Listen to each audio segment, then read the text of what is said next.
everyone. Welcome back to the Amphitheater. It's been a while since we've been here on Thursday, but we are back for episode 3 of Blood In and Blood Out. Actually, is it Blood In, Blood Out, or Blood In and Blood Out? I've definitely done both of these things. I think it's Blood In, Blood Out, but I don't even know. Anyway, Nathan, that's your fault. I blame you. Anywho, my name is Jacob, like fucking Jacob on the internet, co-founder of this lovely channel that we find ourselves on. So very excited to be back. Why is Webcaster picking up Jacob on the box? That's weird. Different link, I guess. But we'll figure that out. You might need to expire your link and redo one and send it over. But couple of announcements.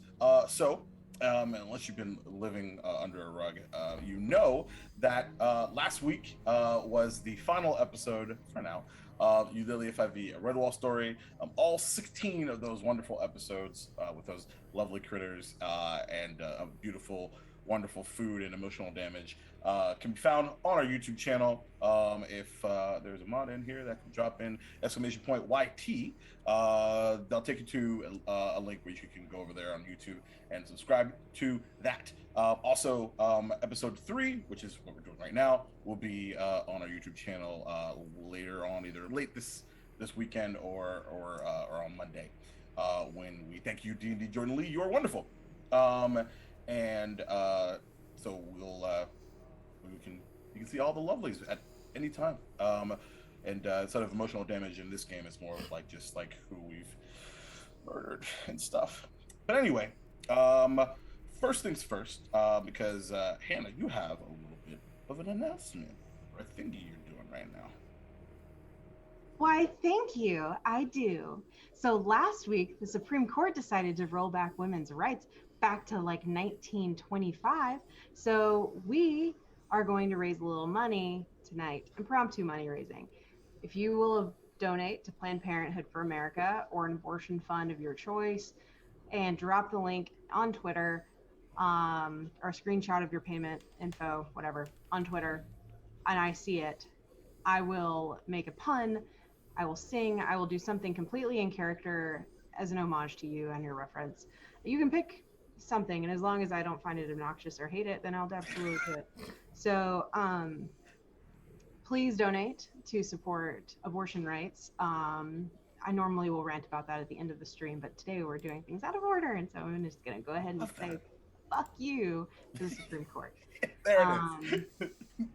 But there you go. That's what we're doing tonight. So if you would like to have a little piece of the action, or if you want to help me kill one of Nate's NPCs, go donate to an abortion fund near you. Hell yeah.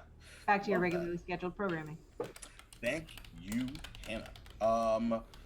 Let's see. Oh, another thing is no AMGMs currently, as Smitty is moving to Milwaukee and Bill is doing something. But AMGMs will be back in a new form in the weeks to come. So stay tuned for that. And also last night's Duval's Gaming Journal was ridiculous, especially because I had no AC. Fortunately, that is resolved now thanks to a new capacitor, and thank God for that. But it's a pretty zany one, so check out the VOD for that. That'll go up on YouTube later this weekend as well. With that, Nate, we'll turn it over to you. What's happening, everybody? Again, I'm Nathan, he, him pronouns, and will be the narrator for this wonderful show. We are going to be doing episode 3. This is be our first downtime on camera here for this season. Just a quick reminder, I guess let's go around and say who we are, and then we'll do the introduction and go from there. Lynn, would you like to go first? Yes. Hey, I'm Lynn, Grimline Art, she, they, and I am playing Nell, they, them, the team's whisper. All right, and Hannah? Hello, lovely people. My name is Hannah. You don't probably know me. That's fine. My character is Dr. Perdita Glimmerdusk, and she is a leech, I believe. Yes, she is our group's leech. We both use she, her pronouns. And only one of us is a savage killer. Your guess as to whom. And thank you for joining us tonight. All right. And Saver? Hi, I'm Josh. I use he, they pronouns, and tonight I'm playing, I think it is a lurk. I always forget what portfolio I'm playing. I kill things. Gosh, who am I playing? Avanti Writer, he, him pronouns. I'm don't really do anything else either, so I'm just kind of here.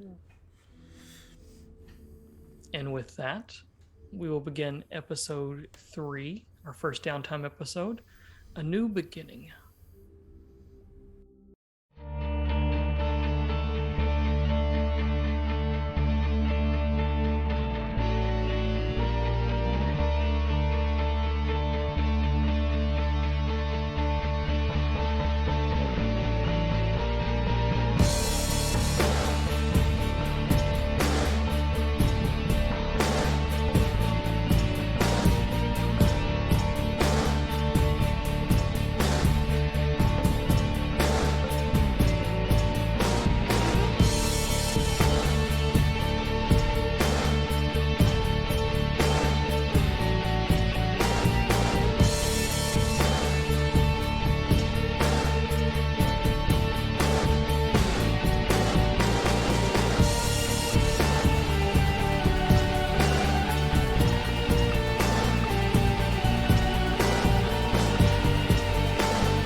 We're back.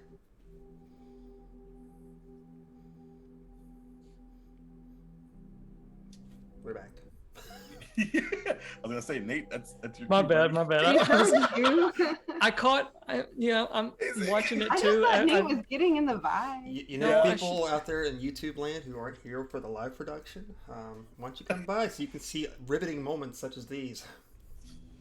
You mean, My bad. I don't cut shit. We're gonna see that on YouTube too. Oh, yeah. I wonder who I should kill first, mother. Anyway, so See, I mean, the mood changed. No, okay. So tonight we have a downtime episode. For those who haven't been with Blades in the Dark or seen our last seasons, we do a score, which is an action-packed, thematic, whatever we want to get done. And then we have a downtime episode where we talk about basically what happened afterwards, do a lot of catching up, things like that. This will be a little different because this is the group's first on camera. So I'm going to be asking them some questions and kind of setting up some things for later on. This will be more RP based. There'll still be rolls and things like that. So, and things have died in downtime just as easy they have in the actual episode. So, yeah, who knows what's going to happen. To recap what happened last time, again, you were told by Lord Skurlock that Iramina, the noble woman who got you into all this, who introduced you to Strangleford, who formed the group, was coming back on a train into Duskwall, had been out of town for the month and a half, whatever it is that you all were incapacitated at Skurlock's healing, and was coming back and was your first target before they got back to town. You ventured out into the Deathlands using a Deathlands scavenger that Skurlock knew, and met up with a hitching station, or like a changing station out in the Deathlands. A train heist kind of thing ensued, where a large leopard-like panther spirit-eating creature galloped alongside, snapping up spirits, as the crew inside made more spirits, as went through bloody carnage of the guards, the hook, the rail jacks, and anyone else who got in their way. I believe there was lots of death, including a hell of a roll by Nell for 3 6s to take out 4 different guards while Nell was in Vey form, which is an alternative form that Nell has. We ended up with, oh, I did it again. I hit my chair and it goes down. It frightens me every time I'm short. Never mind. Anyway, Brendan, it's just, I respect that vulnerability so much, though. It's all good. I wish I had I wish they made phone books that make me sit up even higher. Anyway, not this year. So they as the train was coming back into the station, that's when they found Iramina had a hull guard. That hull guard was taken out by Perdita, Dr. Perdita, with some we'll see complicated results coming later, maybe. And then Iramina was dispatched, and we kind of kept that off camera. Again, we do have lines and veils, and we've talked about those. Some things we'll show on camera, like talk about them. Some things we won't. And Iramina's demise was something we did not want to show on camera. We end the episode with the train pulling into the station, a hulking mess, a smoking ruin of a mess, as only one train car made it back. I think the other 2 are still out on the rail somewhere, being left to whatever demise is out there. So this one this one train car pulls into the station with a screeching halt and smoke billowing off the back. People are running scared, trying to figure out what's going on. There's railjacks trying to figure out what's happening. And I think in the smoke, you all are able to exit out one side, and there is a large carriage waiting for you. The carriage that brought you to the station or to Ironhook Prison in the first place, Lord Skurlock's carriage. That carriage then takes you through the city, and you know that Lord Skurlock usually lives in 6 Towers, which is in the upper west part, but that's not where it takes you. It actually takes you into Night Market. And into Night Market, there is a large skyscraper being built. You got to imagine that there's usually 3 or 4 stories, but constructions of this kind are not common. And this one is about a 10-story skyscraper that's still being constructed. You can still see workers on top constructing things, and it lets you off. And the driver tells you that your new lair is inside. And so you're able to go inside, go through downstairs, which is like a business, and find yourself on the 10th floor of this skyscraper, where that's going to be your all's new lair. I think for the first time, we'll get into the mechanics here in a minute, but for the first time, if you ever had an emergency and you've gone without sleep or eating or anything like that for a longer period of time, there's a moment in which you're finally able to relax, and you don't even know how you've kept it together that long. You don't even know what it is to be relaxed, but you're finally there. The lair that you're in is, you basically have a floor to yourself. It is a large open space. It has a kitchen. It is the largest probably domicile you've seen as you take apart this whole level. In fact, you had to actually put in a key password to just get to this level, so you know that you're pretty well hidden where it is. So you're able to sit down and finally have just a moment to breathe and start thinking about the road that you've been down. Again, you woke up 2 or 3 days ago, having been out, knocked out for about a month. This has been a long road very, very quickly, and you're finally able to sit down at a table, have a meal, and look out onto the city, as part of this newfangled construction has actual glass. I think you've seen glass before, but it's usually miscolored and smoky. This is better glass. Lord Skurlock has figured out a way to make glass, and one whole side facing in toward Duskwall is just glass. And you're able to look out onto the city that you once knew, and maybe you're trying to know again. I guess we'll find out. All right. So let's talk about our crew We have the lair. We're going to call the lair as the tower in Night Market. So we're filling these things out on our crew mode as well, so we can kind of all keep up with what's going on. I want to ask about reputation at first. Every crew has a reputation, a thing that is theirs, that they're known for. We've had some time together on doing off screen. Now we have our first score on screen. What do you think your reputation is? What is the first word people use when they hear about the group?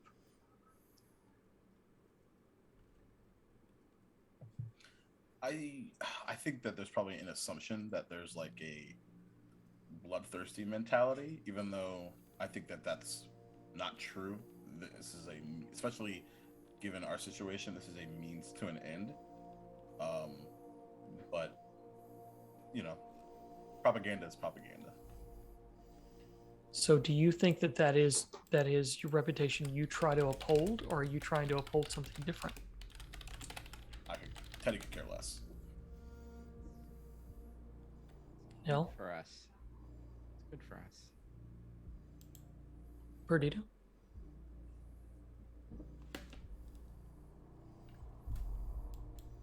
I would say some kind of self-serving vengeance. Complete with a bloodlust angle, but it's I wouldn't call it noble, but No. it's definitely serving our own interests, if nothing else. People know about the vengeance though.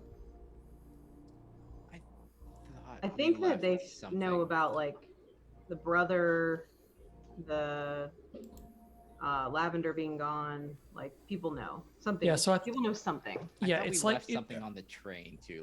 it's like the open secret that no one talks about, but everyone thinks or hopes or wants or knows.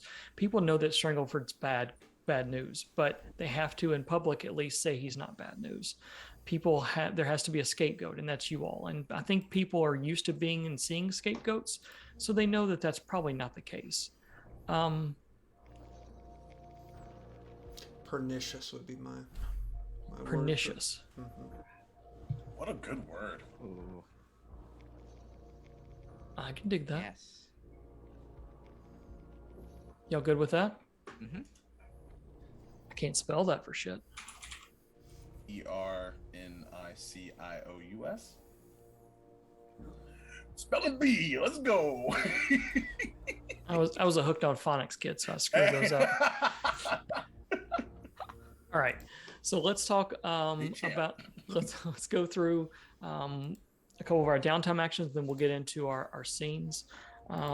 Payoff is first. It's the crew earns 2 rep per score by default. If the target is higher, you gain an extra rep. This was higher, so for under crew mode, this will be 3 rep. Nice. Rep is at the top there underneath layer. And once you get up to 10, then we can push over into another tier. Payoff as far as coin. 2 coin is a minor job. 4 coin is small job, a strong box. 6 coin is standard with decent loot, and 8 is a big score. I'm gonna say I think this is 6 coin. I think it's a standard job. I think it could have been more had the other 2 train cards been there, and you could have gathered some from there. So that's why I downgraded it, but I think 6 coins. So you can divide those up however you will. If you want to have 2 coin in like in like a floating pool and do 1 each, you can, whatever you want to do. Remember, coin can be used to upgrade rolls or upgrade results in downtime. So those are good to have. All right. So then let's go. Let's hold on heat real quick. Let's go down to Mark XP. I know, Lynn. Let's go down to Mark XP. This is the cruise XP. So your individual XP, make sure that you've gotten 1 for every time that you did something on Desperate. That goes in that pip. And then you also, down on the lower left under your individual playbook, you gain one of those for each one of those things you contend with. It could be up to 4. I'll leave it up to you to review those, and have questions, then you get it. I'm not gonna, like, basically the first is you tackled a problem or issue with, and then whatever's in your playbook. So somebody, Lynn, can you give me yours? What's your first one? My first one is. You address a challenge with knowledge or arcane power. Okay. And did you do that? Yeah. I think so. Yeah, I think so. I I believe that's an understatement. Yeah. So everyone read your first line, and then I mean, I'm not here to judge whether you get an XP or not. It's up to you and your character. So what do you feel like you get? The second one is usually, what is the second one, Lynn? You express your beliefs, drives, heritage, or background. Yep. Okay. So that is basically, did you pull from your background at all? You can don't worry about it. Beliefs, drives, heritage, or background is basically anything we've used before, so that's automatic. And then the last one is you struggle with issues from your vice or trauma during the session. I don't think anyone had a vice or trauma yet. Not yet. Not yet. So you shouldn't get that, but you should get at least 2, maybe 3. If you feel like you addressed a challenge but more than once, you can get up to 2 XP for those. So think about what you did, assign your own XP. I'm not here to be a teacher and judge you on that. So assign your XP. And then those XP can actually go in playbook advancement, or it can go in the flags along the top of insight, prowess, or resolve, whatever you choose. All right. So let's go back to the crew. So you did that as an individual. Now we'll do that as a crew. As a crew, did you execute a accident, disappearance, murder, or ransom? Yes. I think that's a yes. I think it's actually 2 because of releasing the train and all that. So I think that's actually 2. So I'm going to give you 2 for that one. The next one is, did you contend with challenges above your current station? Yes. So that's another one. Yep. Did you bolster your crew's reputation or develop a new one? What does pernicious mean? What does it mean to the crew?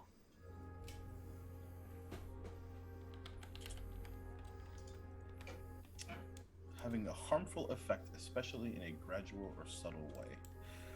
Yeah, I'd say we're pretty damn harmful.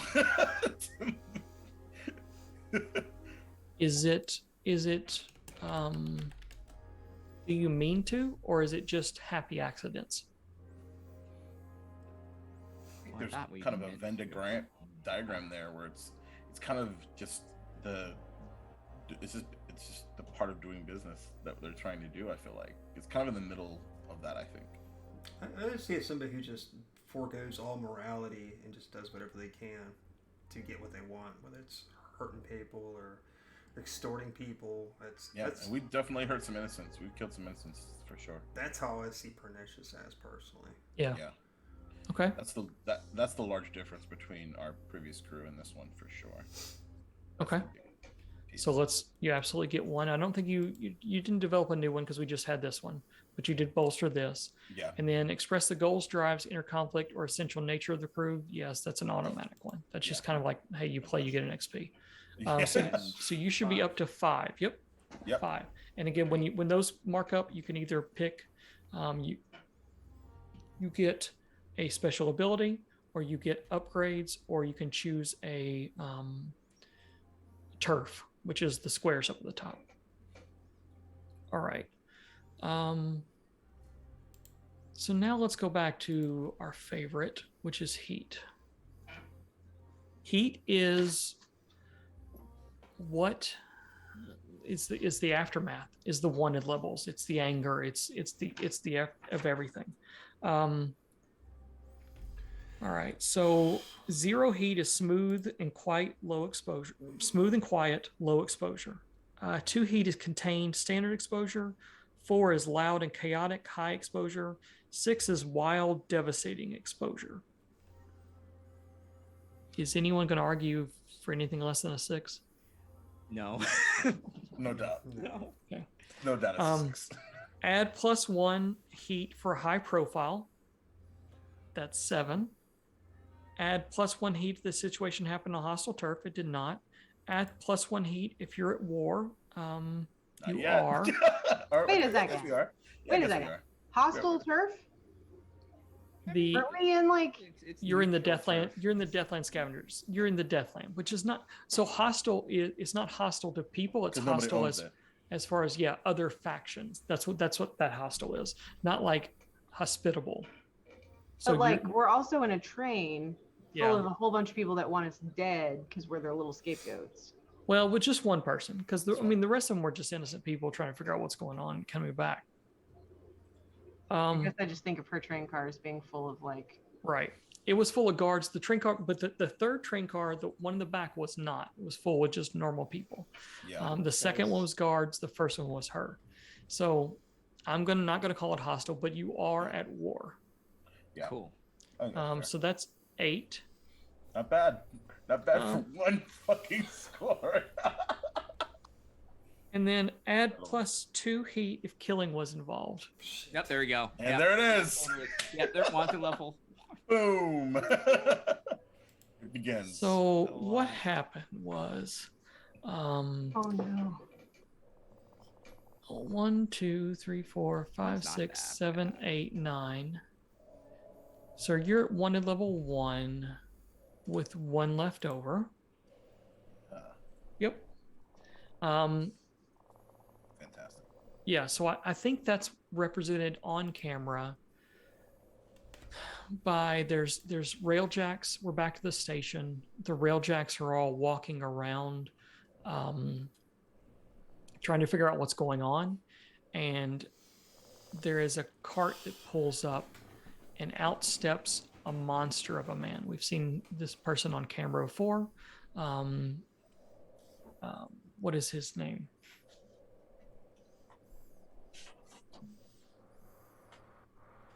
Sorry, Victor.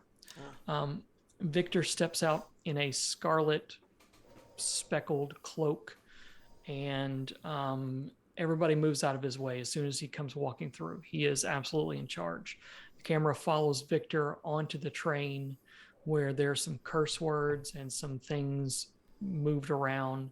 The camera shows him going and looking at Iramina, looking at the hull and looking at the guards that are left, and kind of standing trying to piece what's going on. And he looks over in a little tray at Iramina's side, a little like ashtray, and inside is a die with 6 pips staring up. And that die is pretty special. It is made of Leviathan bone and actually has a pulse still going through it even now. We've seen that die on camera before.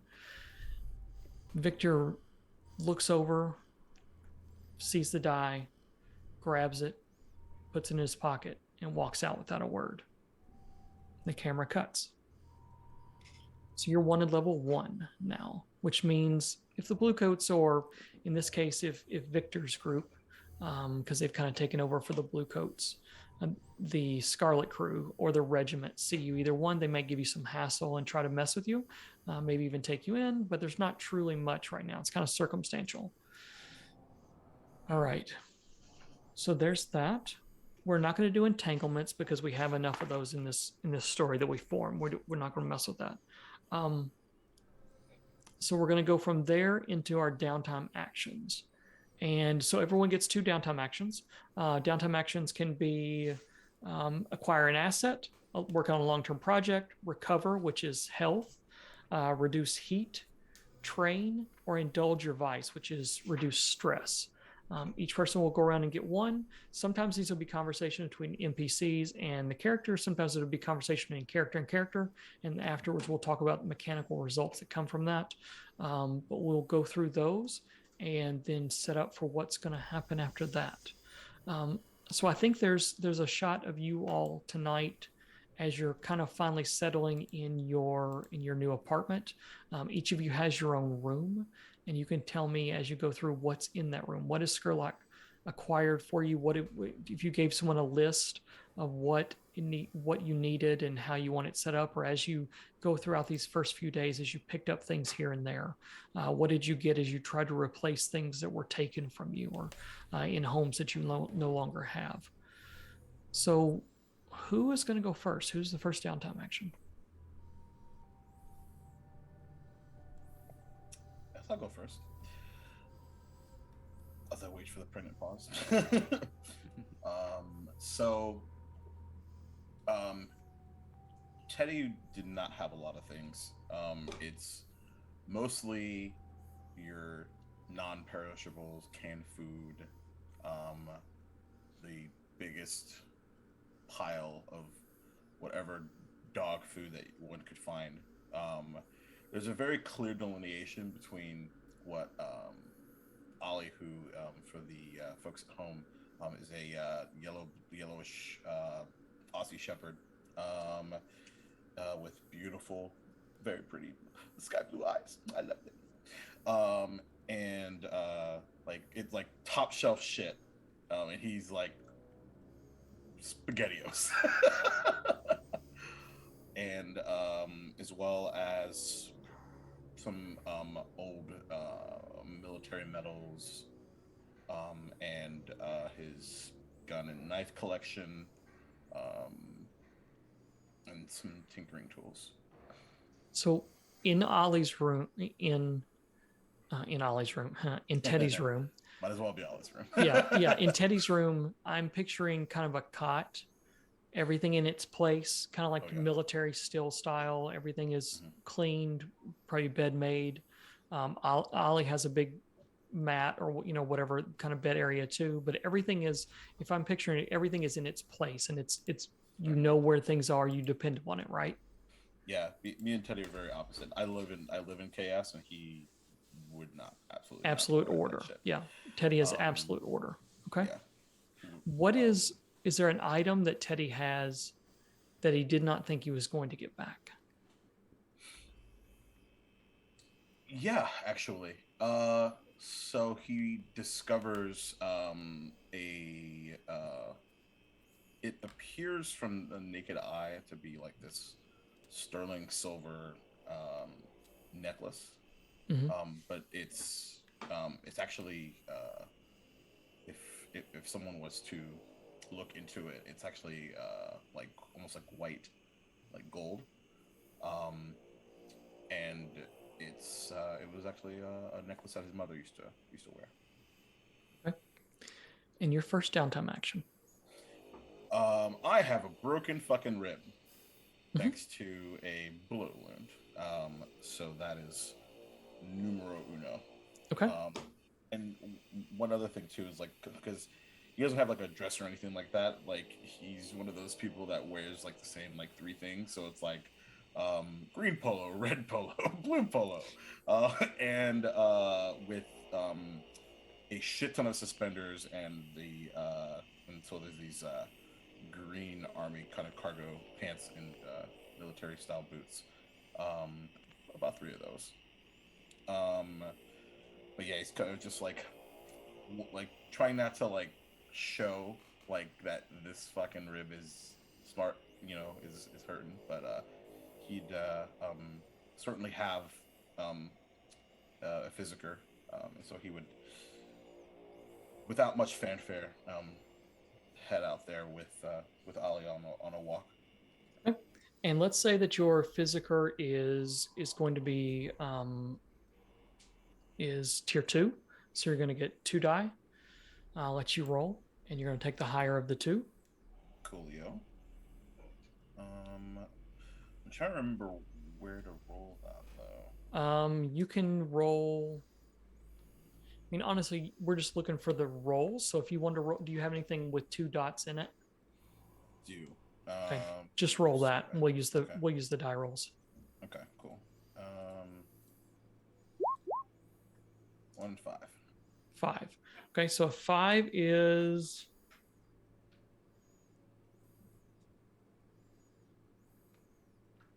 A 5 is 2. Sorry. How dare you? Yep. So as you see that the healing clock underneath, healing progress clock right there by harm is 4 ticks. Right now you're going to fill in 2 ticks and keep the harm where it is. Yep. If you can pay a coin to up that to a 6, basically a roll of a 6, which would be 3, if you want, or you can use your 2 and stay with what you got. I'll eat it for now. Okay. So what level harm do you have? 1. Okay, so it's just level 1. Okay. So yeah, I think the physical Skurlock sends you to is able to bandage you up and kind of give you some tinctures and stuff to help start, but they tell you that it's going to be a little bit on that because it is a broken rib. Tells you not to get any more trouble, or don't let people beat you up like that. Have you lived in Dustfall? Do you really know what you're asking here? Distinctly, they turn away and are like, "Just take care of yourself," as if they know what they're saying, but they have to say it. That kind of thing.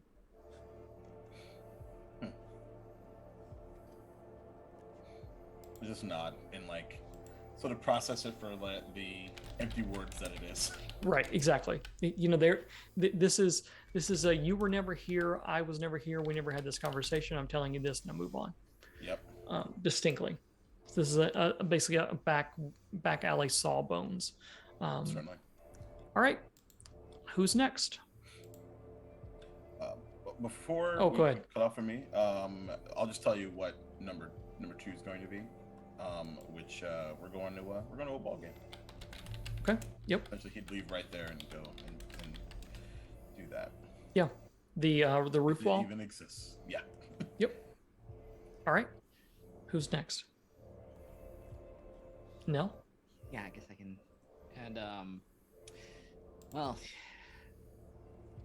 Nell was left in quite a state the last score, so she's gonna want to get, or they're gonna want to get healed. So what harm does Nell have? I don't remember. Broken, level 3 harm. Okay. Do you remember how that came to be? They were already ill, but that last possession by their sister, the exertion from the combat, kind of tore them up. Right. As much as it, this was not so much outside force on Nell. This was Nell's inside force on Nell.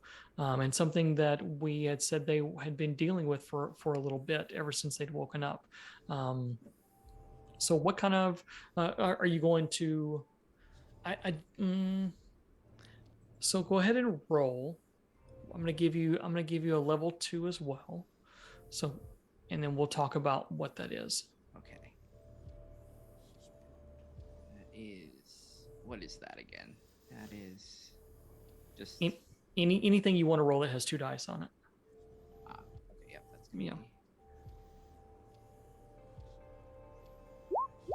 6. A 6. So you get, I believe it's 3. Let me make sure.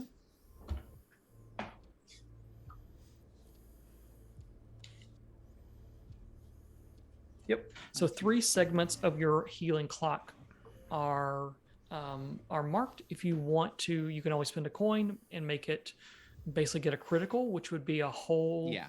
No. You want to do that? Okay. So now you're basically going to do 5. So you're going to go down from a 3 to a 2, and on that 2, you already have one tick going. Yeah. There you go. Yeah. I think that it's not the sawbones that works on Nell. It's actually Skurlock. And there's a conversation that happens off camera we don't see. And Skurlock raps and tries to do what you can. Probably gives you some tinctures and some potions, things to herbal medicines and stuff like that to try to lift your spirit, lift your energy levels, just because you're physically, mentally drained and spiritually drained. I think what we see on camera is the very end of that conversation where Skurlock, for the first time, shows emotion, human emotion, maybe. And kind of what we see on camera is as he goes to leave, he kind of he's in your room. You were invited in there in order to take care of this, and he kind of shakes his head and just says, "I'm sorry for this, and I'm sorry for what's to come." Why are you sorry? Because choices were made that were outside your control. Then you know. You're not going to stop? Me? No, Not no, us. I can't.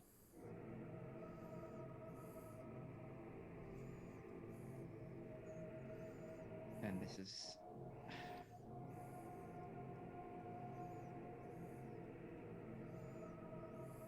Sacrifices have to be made. They do. Things. Are you sure? For us? For them? Absolutely. If this is the price, then many, many times, yes. Then I will help and guide you as I can, but it's not a pleasant outcome.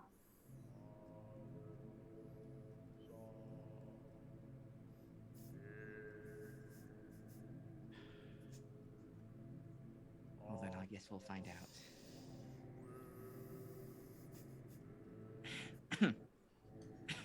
And he leaves without even a sound. You just kind of look up and he's no longer there. You physically feel better, still feel very weak and very, very chilled, very, very low energy. Nell, as you look around in a room, your room, can Nell even imagine that? I mean, she has her little, they have their little hideaway thing, and that's Mhm. kind of what, but something this official is a little alien to them. Usually they've had to kind of squat in like abandoned buildings, but Mhm. having some place that they will not be chased out of if discovered is new. I think it takes days or weeks to actually put things in a place and know that they're there. You know what I'm saying? Like if you've moved a lot or if you moved around, you kind of all have your things where they can get, you can leave at any time. I can grab these 4 things and I'm out. Mm-hmm. But to know that you're in a place that's stable, I think is an idea. What is the first when is the first moment that Nell feels like this room is theirs? When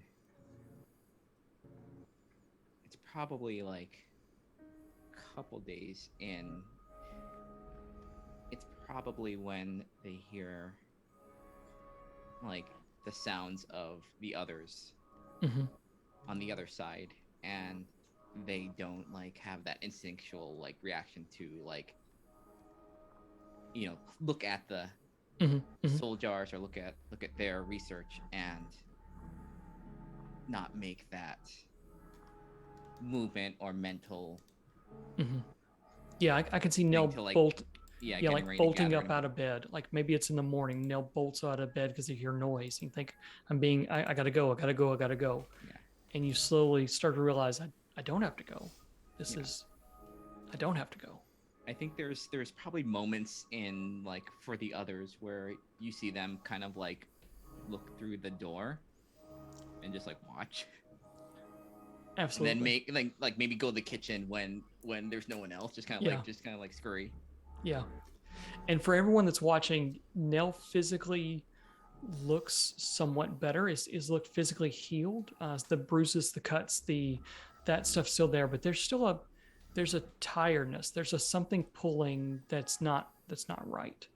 And you can definitely still see that. Okay. Anything else for this one?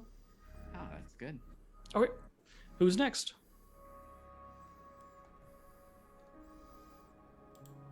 fine to go next if you'd like me to. Yeah. Let's do that. All right. Pretty stressed out. I think it's time to release some of that. And so, what is Avanti's My vice vice? is luxury. Is luxury. And so this will be the first thing you pick up again. You didn't have things, you had things, you had lots of good things, you had all those good things taken away, and now you have time between this and other items to go pick up one thing. What is the thing that Avanti wants now? You know, when we first started all this, like off stream, the first thing Avanti bought was a new coat, and I think that would probably be what he wants to get now. I mean, he's gone through a lot of shit since then. Yeah, I don't think you have a coat right now. I think it's a shirt that you pulled from someone else that still had, it's not even yours. It was taken from someone else. You don't have some of your clothes. But yeah, that coat that slips on that just fits just right. You need that. That is what kind of sets you right. Absolutely. Okay. So let's indulge our vice. What for the kids playing at home? What's your stress level right now? It is. How many do you have? A lot. 1, 2, 3, 4, 5, 6, 7, 8. 8. All right. So you're not gonna overindulge. That's a good thing. So when we roll indulge our vice, the players will hit the die, and it rolls a die equal to the lowest on your columns for either insight, prowess, or resolve. So if you have things in Blades are set up in rows and columns.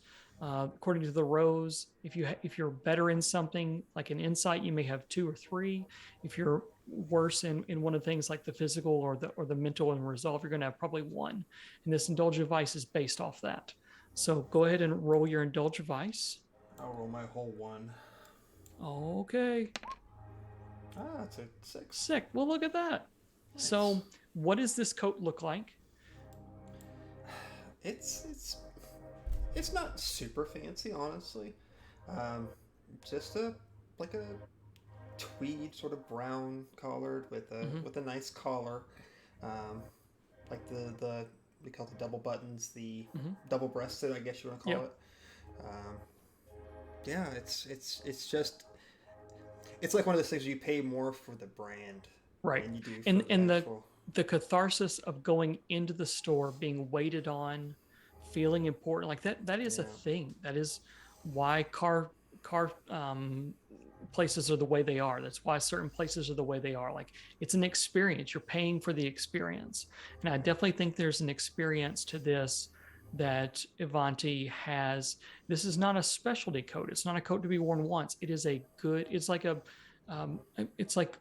an adult's first pair of nice shoes that you're going to wear a lot, but they're always going to look good. Okay, that's awesome. So what is Avanti comes back, probably gets out early, goes and gets the coat, grabs something to eat, comes back to your room. What is in Avanti's room? What does this room look like? God, there's probably nothing in it at this point. I just spent all this fucking money on this coat. It's probably just a bed and a mirror at this point. Maybe somewhere to like throw my hat down or something. Maybe like a cracked mirror where he gets to like look at himself in this new coat with this cap that probably has like holes in it, and it's threaded bare, and he's just sort of staring at it, rubbing his jaw, which is all like scratchy and not well razored like he normally is, and just imagining back just a few years ago when he'd be wearing like the nicest outfits constantly 24/7 with his old gang. Just sort of like seeing where he's at now in comparison, how far he's fallen, at least economically, maybe status wise. Yeah, for sure. It hurts. But conscience wise, or like where is he at there? Conscious wise,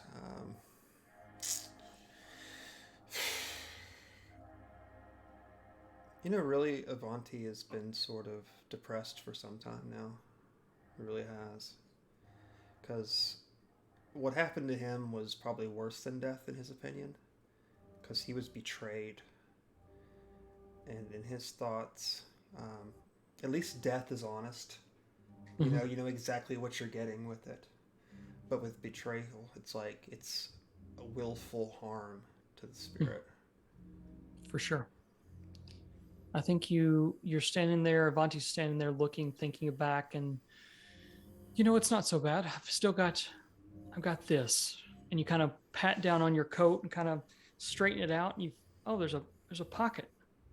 You reach your hand in your pocket. Everybody wants to put your hand in your pockets, and your index finger on your left hand kind of clicks against something. What is that? You kind of reach out, it's a smooth surface. You reach out and pull out a die.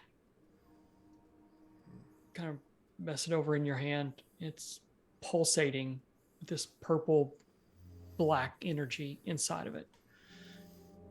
You know what that die is. How it got there, I don't know. But it is there. Anything else for this one?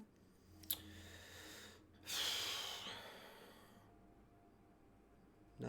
I think he's reserved to his current fate, honestly, at this point.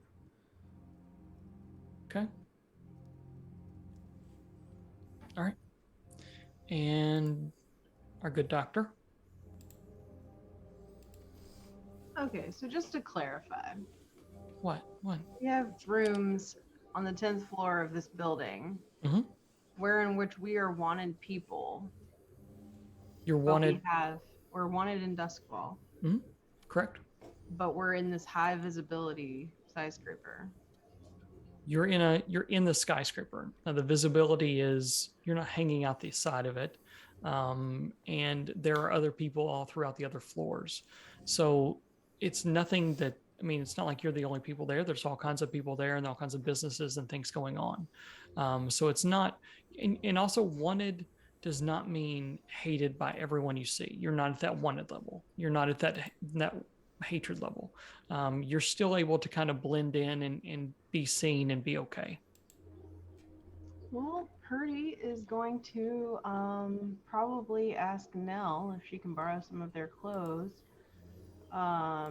And dress differently from her normal, professor look, and go into the street and start stalking Marcus Strangleford's house. Okay. That's how we're going to rest. Is this so mechanically what are you looking to do? Is this a project? Is Gain this insight? Well, I already have a long-term project. This is not that. Okay. This would be study. What is Purdy's vice? It's weird. Her vice is technically weird. Okay. And that would normally fits very well into the long-term project and to who she is as a person, but this is different. So yeah, this is get kind of like gather information, which is something I'm actually working on additional downtime actions. Hope to have something here soon.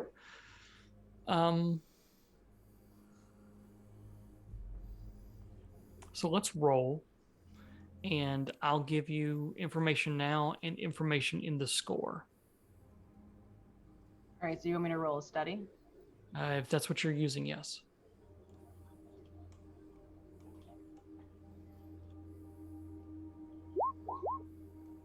So a 5. I'll tell you what I'll do. I'll answer 5 questions. Truthfully. Okay. What's the social security number? Are these yes or no questions? And that's oh shit. No. I'm not. I'm not that guy. So 4. No. So no. This I'll give you what information I can. or what information I'm going to make up on the spot. So Give this it- is not a give it yes, no. DM. This is not a D&D wish thing or anything like that. Oh yeah. Okay. Is Lavender still alive?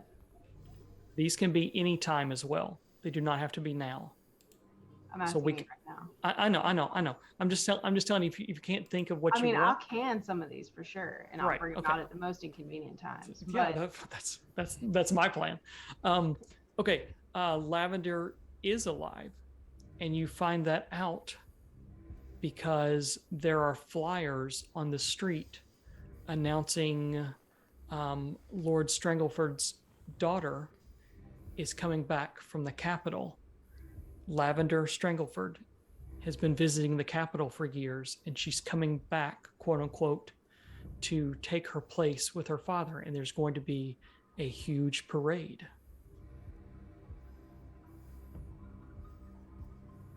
what? Any like date, time information? Yep, there's all that. There's Okay, all that. that's all It's all there. plot. Okay. It's all plot driven. Yes. Okay. Well, yeah, because I'm sure you weren't going to have a score and have this happen concurrently because you knew that I wouldn't be there. So. Right. Okay. Was Perdita's office destroyed? No, it was taken over by someone else. It's that fucking non-Lavender, wasn't it? That cunt. Is that a question? No, it wasn't. It was just rage. Okay, I'm gonna bank the other 3. Okay. Sounds good. I like that. Tell me how that feels, if that feels okay for what we were talking about doing. And as we go through, we can do other things like that. Yeah, sounds good. Okay. Any conversations that need to happen between parties that are not driven by a downtime action that you want to do now, or we can wait after the other downtime. They're just giving you time in between. Also, Perdita, we didn't get a look at what your room looks like. What is that? Have you stayed in it? Have you been in I was it? gonna do that in my next downtime action. Okay, well, let's do that then. Okay. Any conversations that need to happen? I think Perdita would definitely check on Nell and Mhm. how they're doing. So there would definitely be that conversation, especially when she's borrowing clothes. Just to kind of do like kind of a mental health check-in of like, are you okay? Shit got real, that kind of thing. So if you want to RP that, we totally can. Yeah, we but- can. Yeah. I guess maybe this can happen like when I'm giving you when Nell's giving you the clothes. I can definitely foresee Purdy standing there and just being like, where's all your pockets? Where are all your knives and your bottles? You don't have 65 pockets in your jacket. They're not on right now. Oh, okay. They're heavy. But no one ever has asked me to borrow. Hopefully this is enough. They'll take off the cloak and kind of hand it to Perdita. It smells heavily of electroplasm. It's a different smell than you're necessarily expecting from it. Purdy will take a deep breath and just be like, riveting. Okay. This is happening. Do you need anything in the interim? Because I don't have much presently, but I do have a few things. I think I'm doing fine. Stroke is very good with that sort of thing, although I think the month has left me a little diminished. Be a little weak. Is there anything I can procure from you out on the street? A dead body or something? They'll gesture at the bottles. I think I have enough of them. Hmm. but I don't think there's anything to be done. You are a person of science.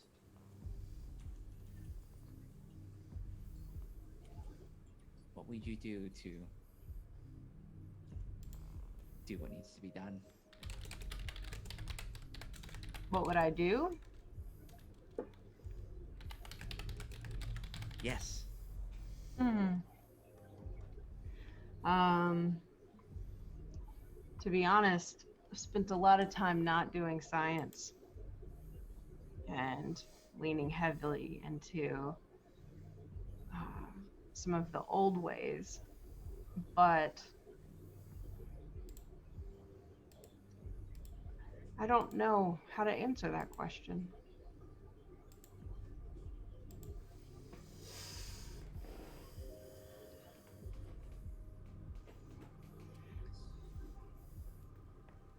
Hopefully it's enough. Hopefully the thing that you build matters, right? That's what we all Way to hope put for. everything. And I think when Nell takes off the cloak and take a few more of the clothing, yes, they are very skinny. And it's maybe the first time you've seen like Hmm. they were just kind of like a sleeveless top, their trousers, some belts, and you just see hands in bandaging and kind of hasty looking tattooing on their arms. You can see skin. My uh, my godmother sent over some pastries and pies. Do you need anything? Um, are you hungry? She makes the best coconut cream pie you've ever had. Never had one, but I have been finding a lot of good things in the kitchen. Please feel free. Anything over there from Miss Fritter, please feel free to just take it. She's lovely. She makes great pastries. Wait, what? Hmm? Who? She's my godmother. Anyway, it's fine. I just want you to. You know I- where she is? Do I know where Fritter is? Yes. Um. Yeah, Alive? she's alive. Good. I was afraid something happened. Sure. When Yeah. the orphanage closed, me and my sister were left to fend for ourselves, and we were worried that something happened to her, and I spent time looking for a spirit, 'cause I had thought that she had been there forever, and you know, it's no state to spend your unlife like that.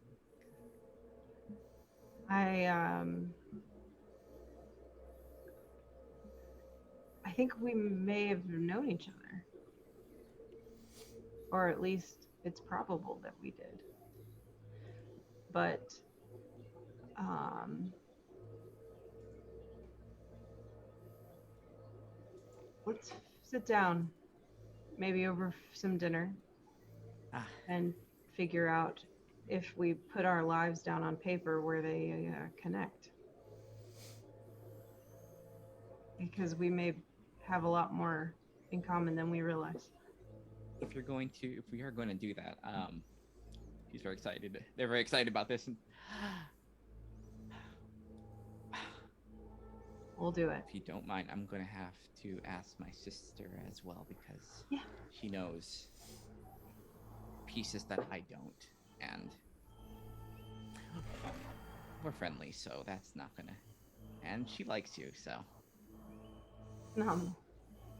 I'm very excited for this. I haven't met anyone in a long time that even knows about Pi, and uh, I I almost don't want to leave because I want to sit and talk to you about this. but I need to go at least see if Lavender is. See if she's still there. Yes, you must do what you need to do. We will be here, and there will be time. Yeah. Perdita will do something that she doesn't normally do, but as she turns away from them, she'll like hesitate, turn back, and give Nell a hug.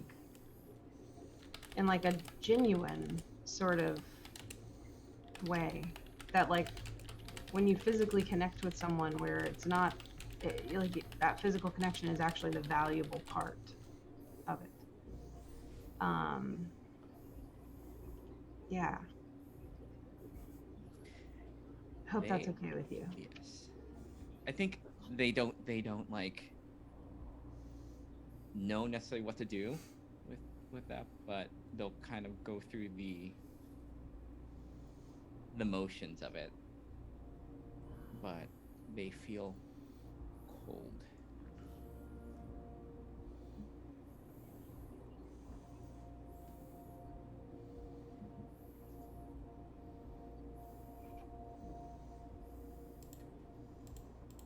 Everything will be great soon. My work is almost done. We have so much to talk about. Yes. Also, Stay safe. I'll be back. Also, I think I have a book for you somewhere in here. Things aren't in their place where they should be. I am having a very difficult time trying to keep track of everything, but I think I do have something for you. Go ahead. Good luck in your search. And The gods will guide me. the camera cuts to Perdita out on the streets, walking around, finding information. You also find, I'll give you this, that Marcus Stringford has moved to Brightstone. The Lord Governor is now in Brightstone. His home that was in Coleridge is still there, but he is not living there. So Brightstone. The other thing I'll tell you is that the parade that's going to happen, it's actually going through each one of the wards, which is almost unheard of, but it is. So you feel like it's almost like a show of power as well as whatever this is, an introduction to Lavender. Okay. Go back around for downtown number 2. Teddy? What are you doing for downtown number 2?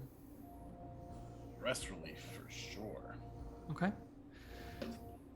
I think up here on the 10th floor, you can look out on the other roofs and everything, and you look out longingly on a field, on a roof, kind of like a field, but it's not really. It's more like a like an ad-lib soccer field where things are drawn out in chalk and there's a goal or there's something here or there.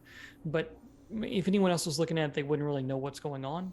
But to Teddy, who has been playing this game called Roof Ball here in Duskfall for a while and has seen many matches, this is a stress relief unlike any other.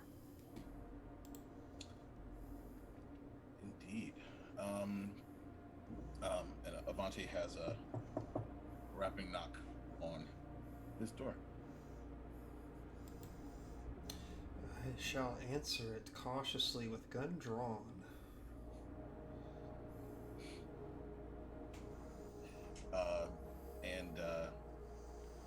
For first time in a while, there's a smirk on Teddy's face. I don't think you'll need that where we're going. Why are you looking at me like this? Have you heard of roof ballers before? Yes, I've heard of it, but why are you asking? Come watch it with me. Who is the team you're looking for today? Well, considering the distant sound. I think it's the Little Sisters of the Immaculate Chainsaw versus the Roofjacks, I think. Yeah, but the sisters are my favorite. It's a little loud for me. I respect the game. Let me get my coat. All right. Of course, he just like shoves every gun that he has possible into it, but Definitely. almost comically, you know, like one of those people like around the ankle, and you know.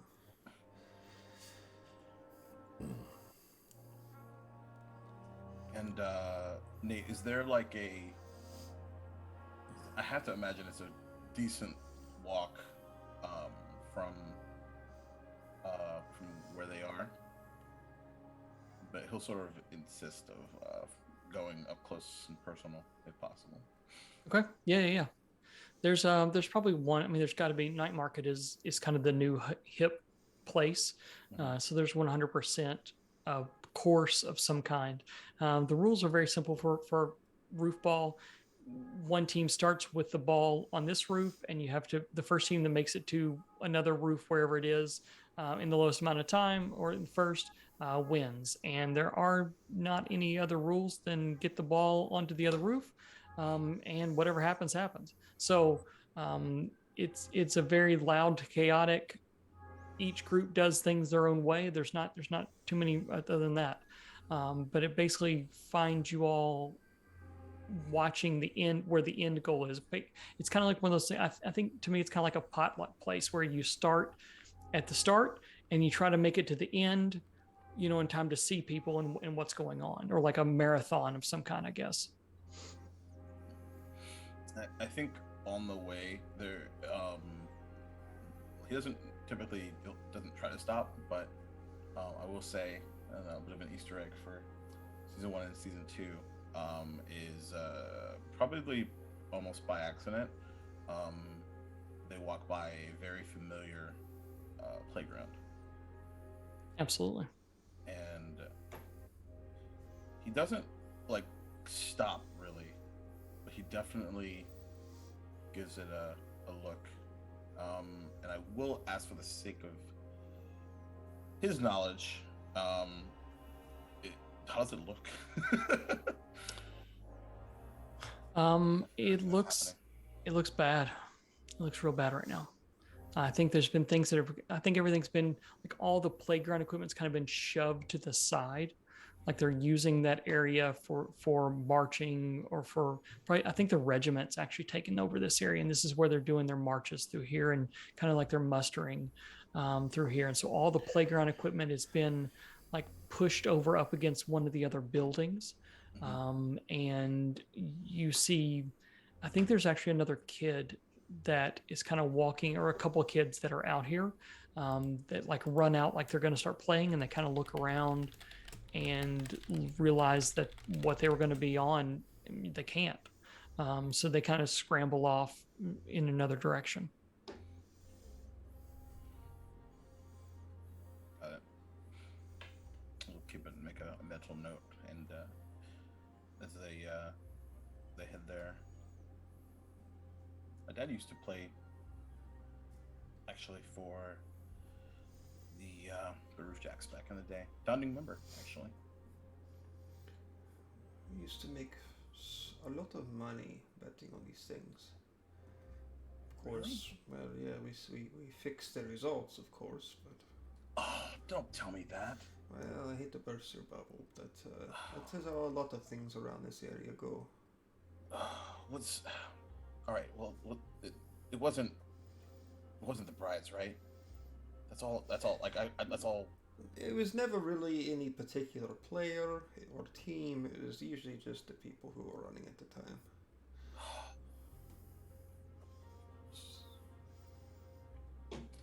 Okay, as long as it wasn't the brides.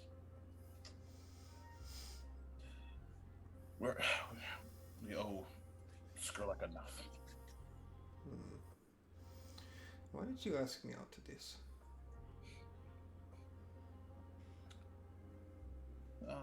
Two things, really.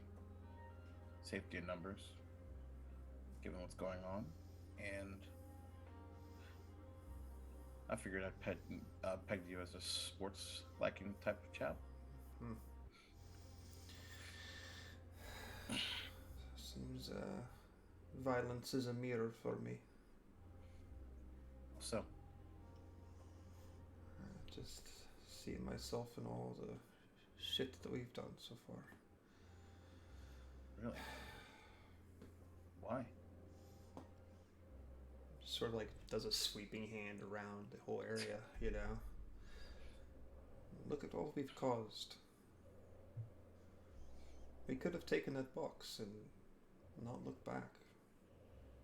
But we went forward with it, and now we have to live with all this. Chuckles. I'm really good at compartmentalizing.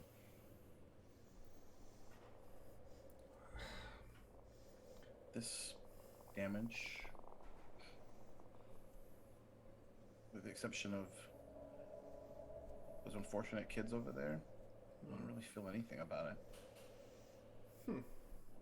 I don't know if that's because I've buried those feelings to become really good at what I do, or if I really just don't care at all. In my experience, the biggest reason people want to get to a new place in their life is usually based on guilt.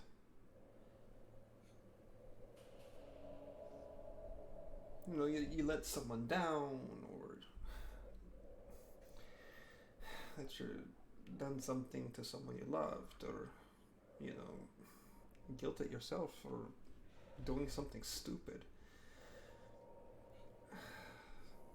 I think all this is a good reason to move forward, yes. Yeah. I mean, certainly I look forward to the day when when all of this is over and hopefully we're successful, but what then? I mean, what is your driving force then? I don't know. I don't feel that rage of vengeance that I expected to feel. I'm just more interested of just saying you may have just won the battle, but I've won the war. But I know that there will be no satisfaction in that. It's just a matter of it being that and continuing to just, what's the term? Raise whatever,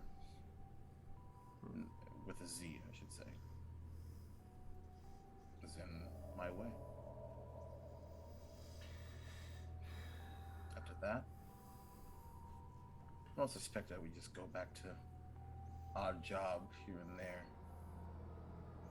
because on the way up we'll create more enemies. I'll still be busy. Things will never go back to the way they were. We have changed things. I don't want them to, even if they would. Oh, what a great play.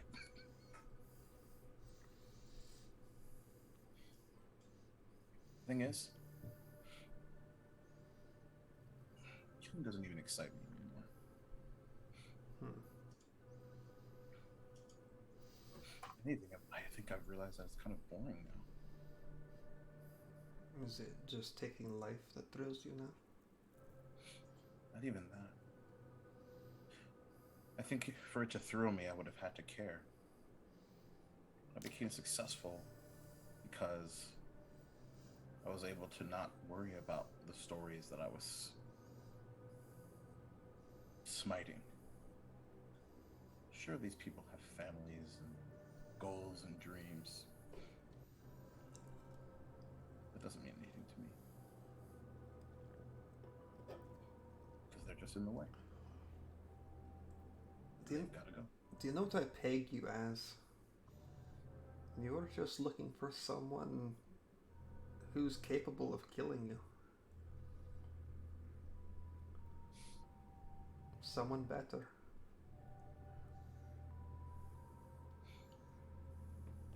Even still, death is boring too.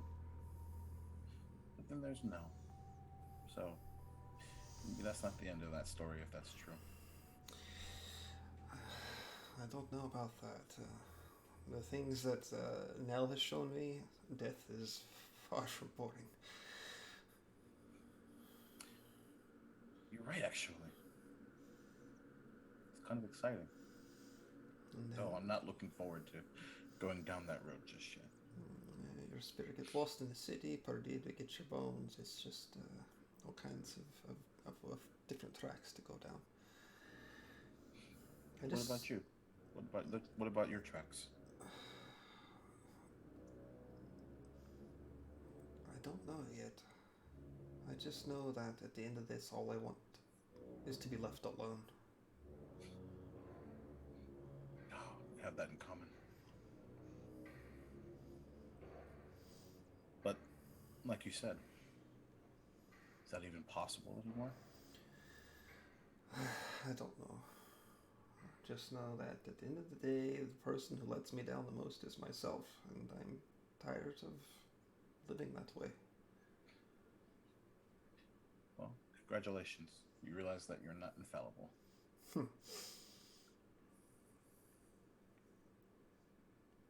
And probably is probably the opposite of what would probably typically happen. He hands you a flask.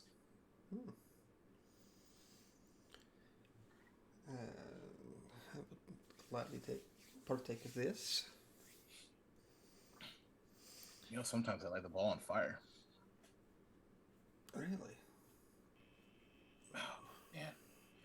Luckily, I'm not as chaotic as I used to be in my younger years, which is a weird thing for you to hear because he looks like he's 19. Right. But I wanted to shoot it out of the sky just to see what happened.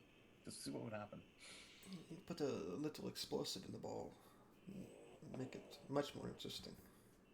Oh, see, you. Oh no, you think it's a good idea? Uh-oh. Are my ideas bad? Is that how the group foresees me?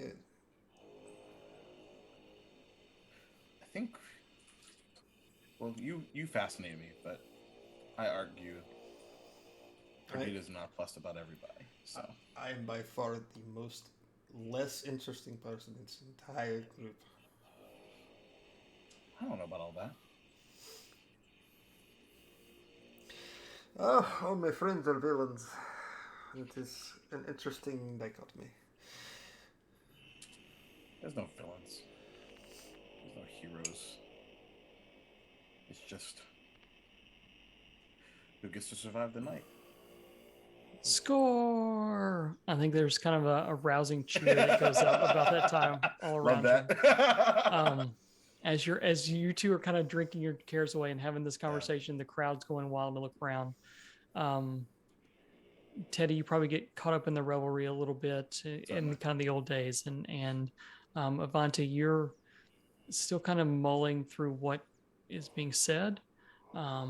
You kind of are looking around, everybody's happy and the joyous faces, and you happen to look over and see like a little puddle that reflects back on one of the houses, and as you kind of almost get lost in that for a minute, Monty, you almost catch your breath as if you're drowning, as if something's not right, and it's but a brief second, but it's just a catch of your breath, and you see a die spinning through that water, just bouncing, rolling, spinning 1 6 1 6 as it spins, and just like that, it's gone.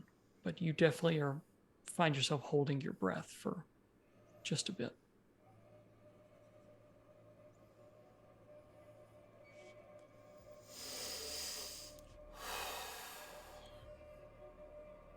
It's just whiskey.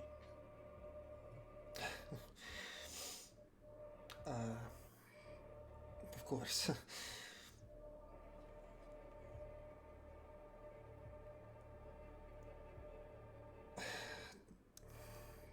He just sort of like sticks his head in his hands for a second and breathes deeply.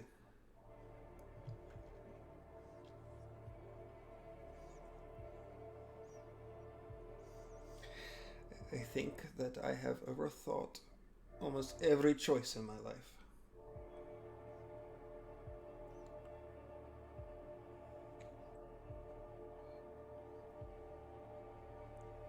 If that's true, you can certainly change that if that's of interest to you. These choices are echoes. They constantly resonate, and I cannot escape them.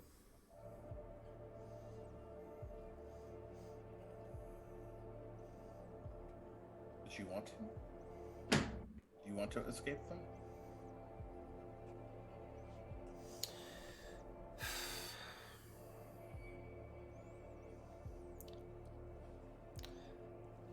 I don't think I'll have peace till I do. Speaking of boring, peace is boring. Why would you say such a thing? I didn't catch that. Say it one more time. So why would you say such a thing? It's true. Do you think None all of this us is Alive. all I this felt. fighting is bold? Do you think all this bravery is something worthwhile to have?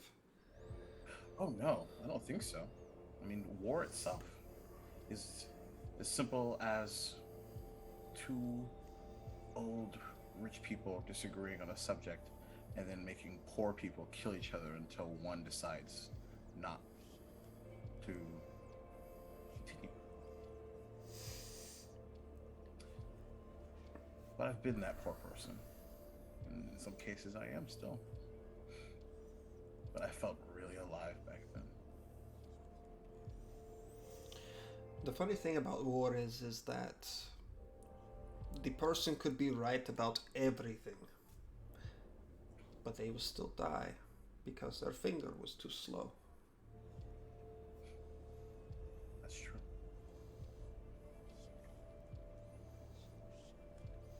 I hope you don't find the person that I think you're looking for.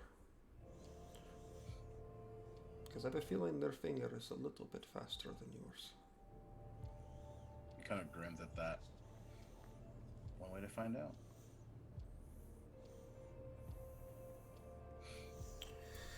I think you just gave me purpose. But not maybe in the way you think. I hope not, because I'm not riding a carriage on the way to death. Well, apparently all my ideas are bad, so I don't know if you really want to go down that course, so... Things to think about, at least. Thanks for coming, by the way. I just came for Kelly and her chainsaw. It is really loud. It's Yeah, so, about that. so fucking loud. Yeah, go ahead. Yeah, about that time. You can take it. Yeah, you can You take it. should- Like, the I've chainsaws been waiting are for you to see if revving you're up. going to take it the whole time. I was going to, but it's going. I'm just like, no, just no. It's fine. Just don't. Just no. Again, It is good, when so when you get I- into moments and conversations, I don't ever want to try to cut them off unless that we need to. All right. So mechanically, mechanically, is that stress relief? Oh yeah. Okay. So go ahead and indulge your vice. What stress are you at? 9.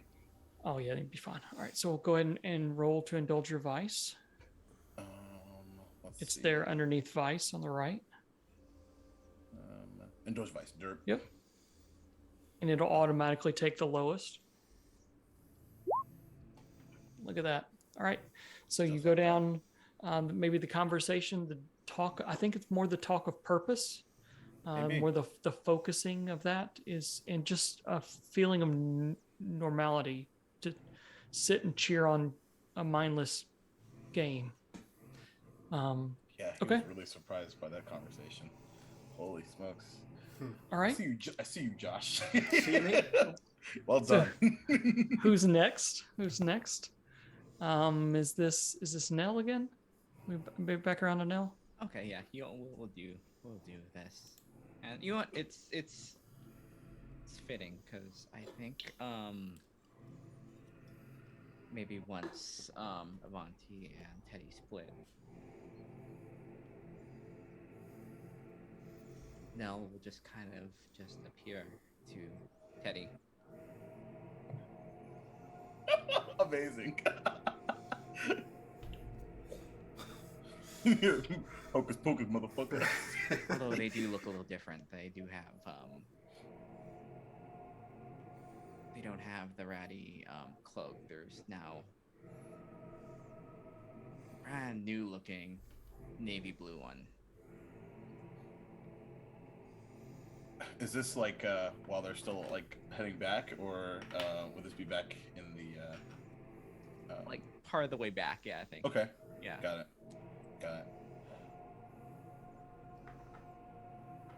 I almost shot you just now.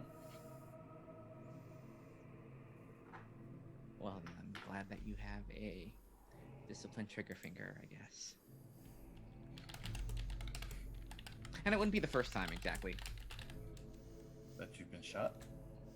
No. I don't. Wait. Have I? No. Wait. No, I haven't. But don't want to find out exactly. But That's I fair. am glad I found you. Typically I would say the opposite, but you know, I'm in a good mood. So, what's up? Well, you certainly handled yourself well at the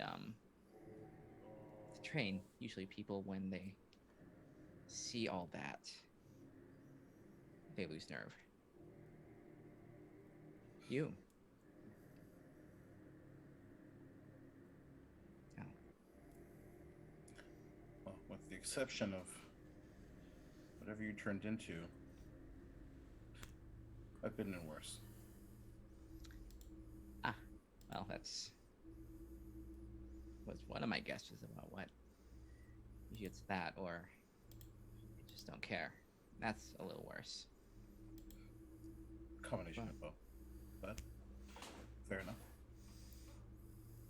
As I don't think we would have gotten out without your help, so. Likewise. And what is your...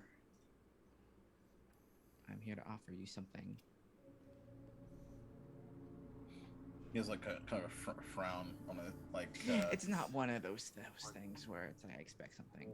This is honestly for my enjoyment. Really? Yes. So, I'm thanking me. I'm doing you a favor. Self-interest on both sides. We both get something out of it. That. Okay. But That's interesting. if it is not, if it's not up, it's not something you want, feel free to decline. I will not take offense. These sort of things, you Okay. know. You probably have people like this, but do you have anybody in the last few years that has passed that you would like to say a few words to? Someone, I will give this warning to someone with a positive connotation, because if I do the thing, it could go wrong. The way, like the train, that way, messy, unpleasant.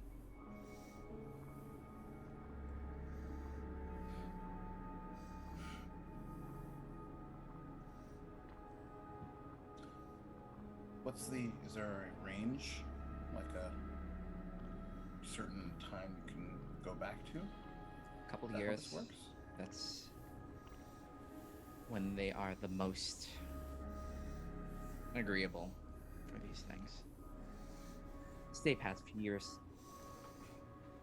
it is not pleasant for them. Time works differently for them. Okay. Years are eternity, and having to wait through that does take a toll you're stuck in a place thousands of years. It's nothing. But anywhere here, I could try. If they're still here, if the Spirit Warrens haven't nabbed them. Find them. What if it's someone that I don't know their status?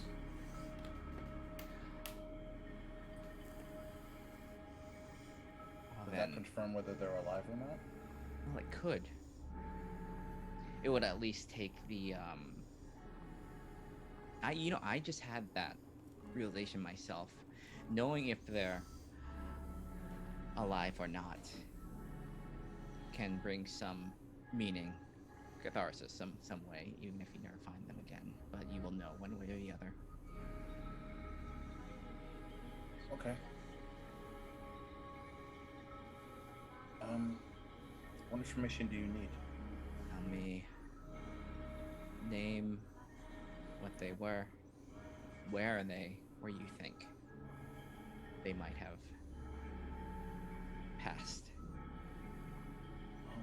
Okay. And like for maybe like he's young, but like he's always had this like weathered sort of like spirit about him, but like he's like a little lost in thought, and maybe like for the first time is really showing like his age, and like it's like all the barriers of whatever's been done to him and like how beat up he is sort of washes away temporarily.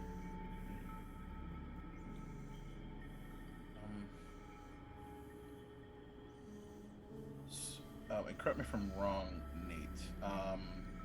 We're in, I forgot the name of it. Is it Six Towers where we're at? You're in Night Market. Night Market, okay.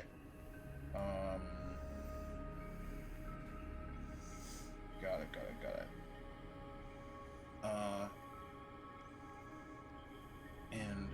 What was the season 2, the buildings that started to like blow up, go down? I'm trying to remember what they were called. Maybe that was also in Night Market. It was like a bunch of, like, But what's that apartment buildings and stuff. was that the collection of like ships in the canal sort of thing, or is that different one? No, these were big buildings. Ah, In Crowsfoot, the big apartments or whatever. yes. Yep, that's one. Yes. Yeah. So I grew up in Crowsfoot with my folks. Place. Dad took a bullet when I was real young, so it was me and my mom. Went to the military, got out. I've only been out for maybe a year. Lost track of her, which is odd because that's my thing.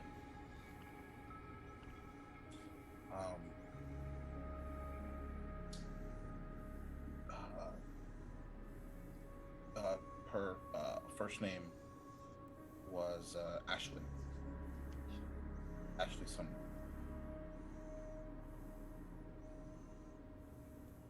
And you think there?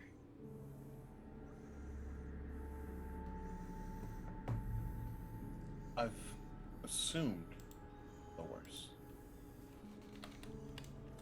but I've never been able to confirm it. So Alright. if she doesn't appear before me, I suppose that she's still out there somewhere.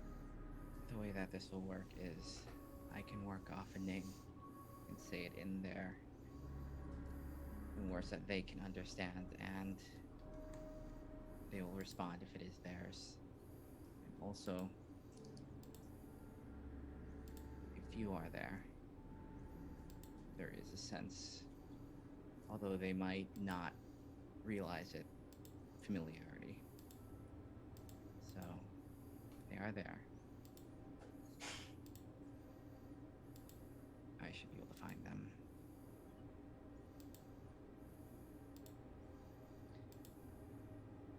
we don't have much time. Ellie? Unless you need to do anything before. No. I think for the first time in a long time, I feel emotionally invested. So. It's a good touchstone to have. Keeps you going. And then they'll lead you to there. I think Where are we headed? Crows. Oh, interesting. Okay. What's amazing is that's where the playground is. Hmm. And on the way there, they just point in the direction. It's a new one there, new one there, new one there. There'll be crows coming down, so we should avoid that place. He'll point to like an apartment building on the right. Yeah, last time I was here, that was rubble.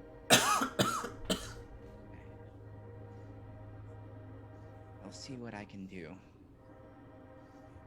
If there's anything here, we'll find it. And whatever happens, thank you. Hopefully it's something. I think anything is okay at this point. And they will spend probably the next 15, 20 minutes trying to find something. And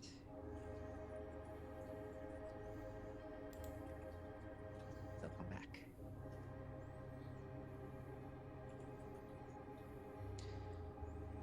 I don't know if this is the feeling. This feeling is good or bad, confirmation or. But I think I have found someone.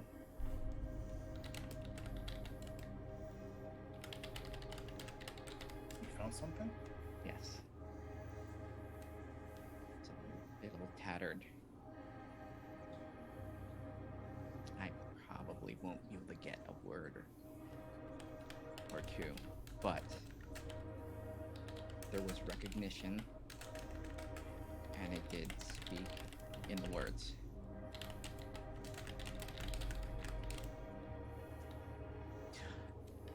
Give me a moment. Okay. They'll do this similar thing that you've seen this before. Spirits go into them. Yeah, look, take a step back, cautionary step back. Convulse. Turn around.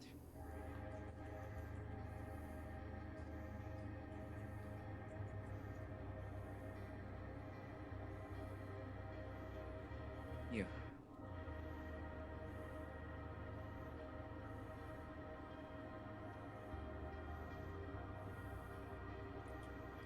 And now we'll reach out their hand.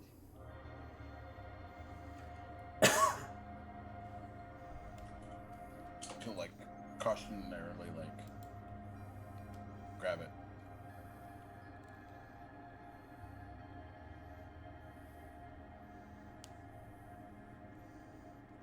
No, kind of their head jerks a little bit, and in Nell's mannerisms, it's like, say your words, not much left, unfortunately. But they will understand. Convulse back and She is gone. here. I am here. Okay.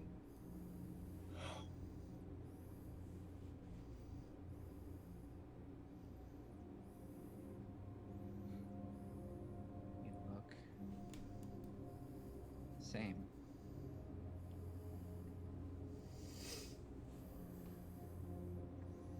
Sorry I couldn't save you.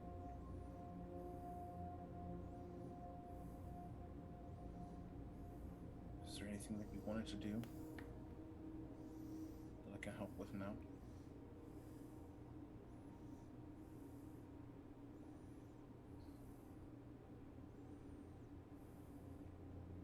Clasp your hand.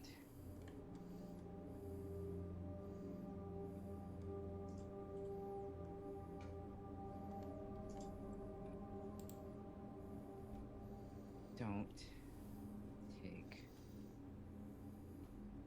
all of us with you.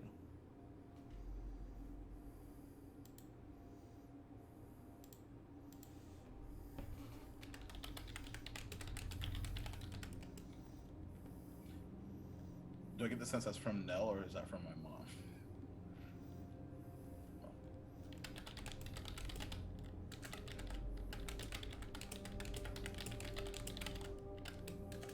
I think for the first time in maybe like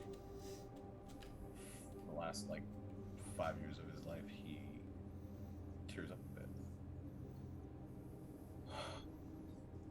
I don't really know what that means, Mom. It's just us. Dad's gone. You're gone. I'm not trying to join you yet. I still got a few things to do.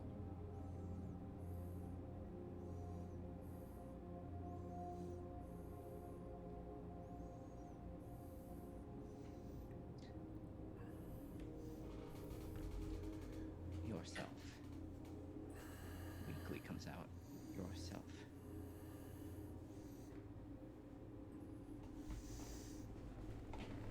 Just nod. And Nell's head will touch your hand. And she will release. And then, like, before you release it, kind of like balls up into like a closed fist for a minute. Like, so you're almost like punching yourself in the forehead in a weird way. Yeah. But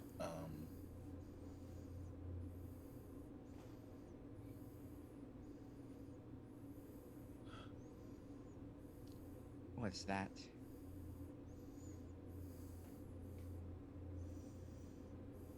Good. Teddy. Hopefully it wasn't bad. no, Hopefully it didn't bring up anything negative for that. I'm sorry if that happened. you have nothing to be sorry about. That is,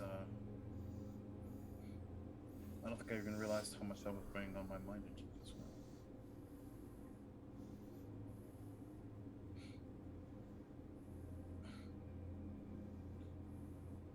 Thank you.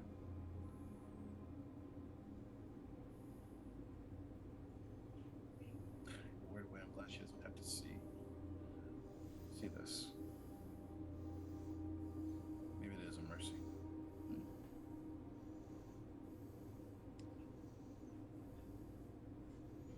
I'll check and make sure that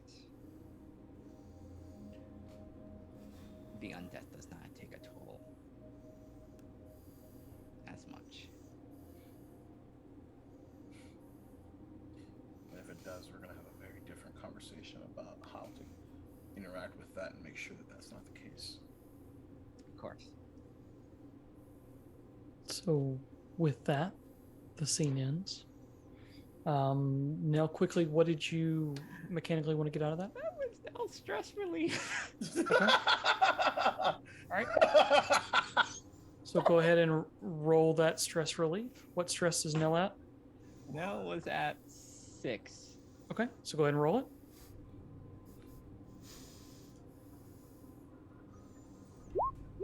3. 3. All right, so you take 3 stress less. You feel a weight come off your mind as well. Mhm. And so we're at the top of the hour. We said we're going to play for 2 hours. That's where we need to be tonight. Sometimes we're going to finish a little over. Sometimes we're going to finish a little under. What we're going to do tonight is go ahead and call it right here. And we will start next episode with our final 2 pieces of downtime. Not a big deal. And then jump into what I'm sure will be a ticker tape parade. So here in 2 weeks, you will not want to miss it. I guarantee that. But I guess let's go around and say who we are, what we've been playing, where you can find us, and then we'll head out. You want to start, Nate? Since you're Yeah. I'll start. All right. Again, I'm Not Another Nathan on Twitter, Discords, and stuff like that. I guess I'm at Not Another Nate. Makes a difference if I actually give the right one. Hit me up on this or anything else. Questions about Blades in the Dark or just general talks and whatever. Can be found anywhere like that. So I'm not playing or doing anything else right now. This is kind of my main thing. But thank you for joining us and for having me on.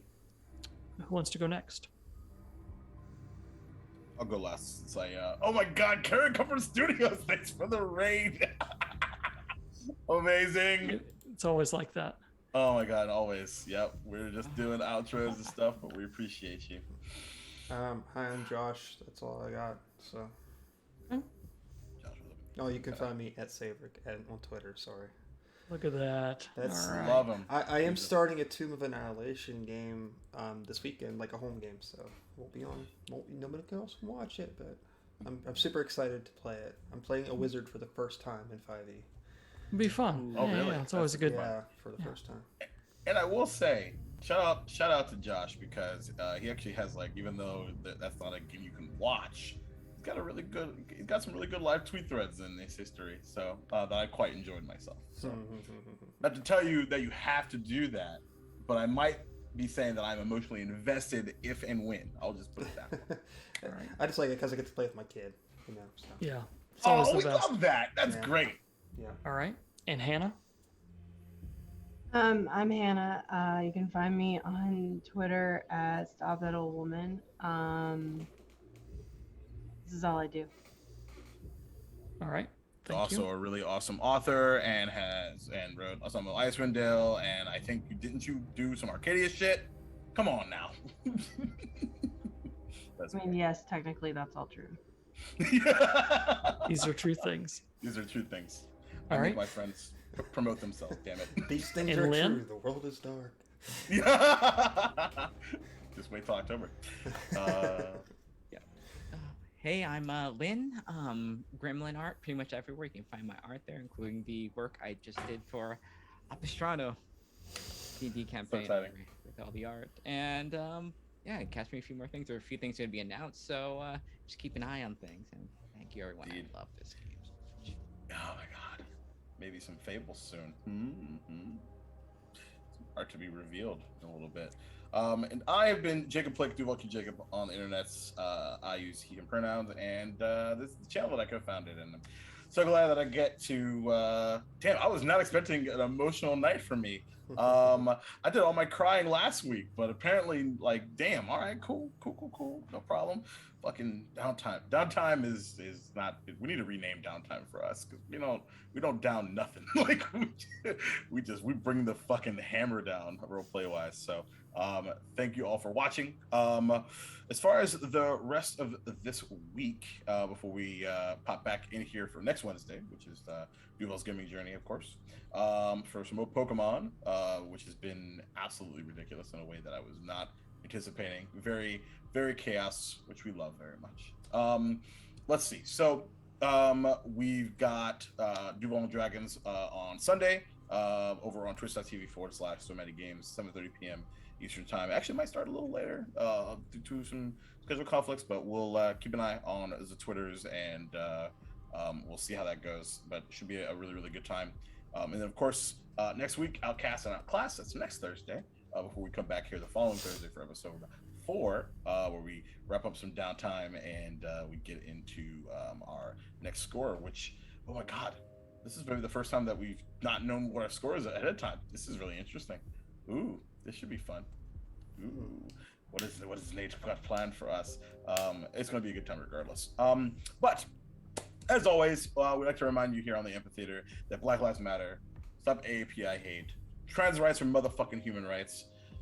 As Hannah mentioned earlier, fuck SCOTUS. And also, if you don't have a uterus, you don't get to tell people with uteruses what to do with them. It's pretty simple.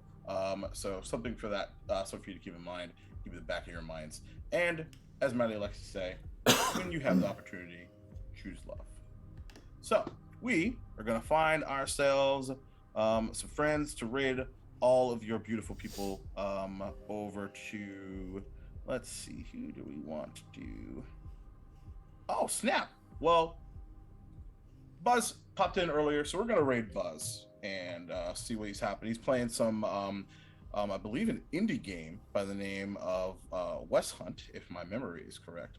And he's a wonderful chap that dropped some gift subs in here a little bit ago. So we're gonna go hashtag pay it forward a little bit. So drop some lovely Duvals in the chat or something if you want to.